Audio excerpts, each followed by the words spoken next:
আসসালামু আলাইকুম সম্মানিত ভিউয়ার্স, স্ক্রিনে যে ট্যাবলেটটি দেখতে পাচ্ছেন তার নাম হচ্ছে এলবেন্ডিএস। আজকে আলোচনা করব গুল কৃমির সংক্রমণ, এর কারণ, প্রতিরোধ ব্যবস্থা এবং চিকিৎসা নিয়ে। ভিডিওটা শুরু করার আগে আপনাদের কাছে একটা অনুরোধ রইল, নতুন নতুন ভিডিও পেতে চ্যানেলটিকে সাবস্ক্রাইব করবেন এবং ভিডিওতে লাইক কমেন্ট শেয়ার করবেন। তো চলুন শুরু করা যাক। গুল কৃমি সংক্রমণ হলো এক ধরনের পরজীবীর সংক্রমণ যা অ্যাসকারিস লুম্ব্রিকোয়েটস নামক গুল কৃমি দ্বারা সৃষ্ট।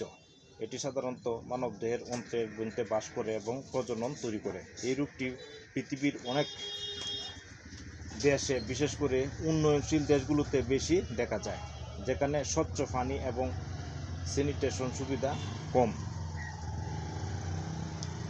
ঝুঁকি: অস্বাস্থ্যকর পরিবেশে বসবাস, অপর্যাপ্ত স্যানিটেশন ব্যবস্থা, অপরিষ্কার খাবার বা পানি খাওয়ার অভ্যাস, মাটি বা পচা খাবারের সংস্পর্শে আসা শিশুদের মধ্যে বেশি ঝুঁকি যারা মাটির সঙ্গে খেলে এবং অপরিষ্কার খাবার খায়।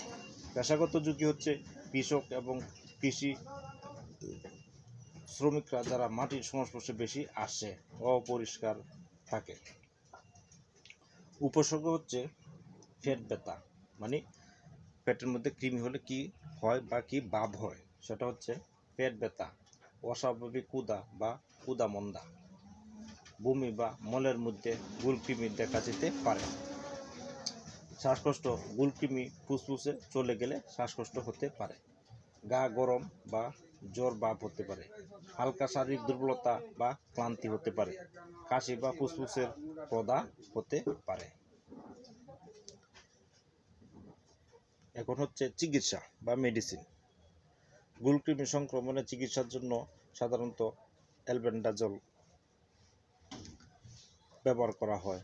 এরপরে অন্যান্য গ্রুপের মধ্যে আছে যেমন মেবেন্ডাজল, আইভারমেকটিন, পাইরিনটেল, ফিমুয়েট এর মতো অ্যান্টিপ্যারাসাইটিক ওষুধ ব্যবহার করা হয়ে থাকে। তার মধ্যে সবচেয়ে জনপ্রিয় হচ্ছে এলবেন্ডিএস।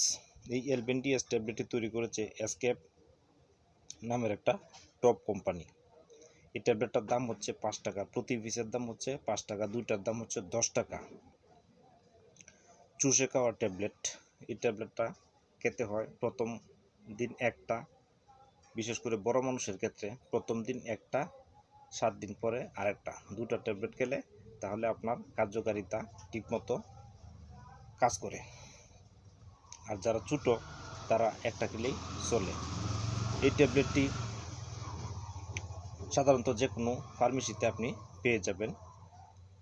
এলবেন্ডিএস ট্যাবলেট যাই বললে হবে এলবেন্ডিএস ট্যাবলেট দেন। আমি যে উপসর্গের কথা বললাম, এই উপসর্গগুলো যদি আপনার মাঝে থাকে তাহলে আপনি একটা এলবেন্ডিএস ট্যাবলেট খেয়ে নেবেন, 7 দিন পরে আরেকটা এলবেন্ডিএস ট্যাবলেট খেয়ে নেবেন। এবং যে কোনো ওষুধ ক্রয় করার পূর্বে অবশ্যই